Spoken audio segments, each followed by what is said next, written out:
કેન્દ્ર સરકારે દેશમાં ખાંડના ભાવ પર નિયંત્રણ મેળવવા માટે અને સ્થાનિક પુરવઠો જાળવી રાખવા માટે ખાંડના નિકાસ પર પ્રતિબંધ મૂકવાનો નિર્ણય કર્યો છે।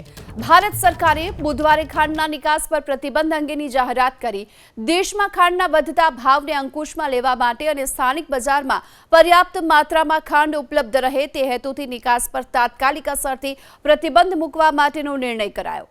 સરકારના આદેશ મુજબ કાચી, સફેદ અને રિફાઇન્ડ ખાંડના નિકાસ પર સપ્ટેમ્બર 2026 સુધી રોક લગાવવામાં આવી છે અને એટલું જ નહીં, પરિસ્થિતિ મુજબ ભવિષ્યમાં પણ પ્રતિબંધ લંબાવવાની જોગવાઈ સરકારે રાખી છે।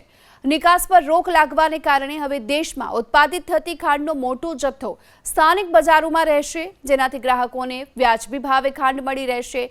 યુરોપિયન યુનિયન અને અમેરિકામાં CXL અને TRQ કોટા હેઠળ થતી નિકાસને આમાંથી મુક્તિ આપવામાં આવી છે, તો તેની સાથે એડવાન્સ ઓથોરાઇઝેશન સ્કીમ હેઠળ થતી નિકાસ પર પણ પ્રતિબંધ લાગુ થશે નહીં।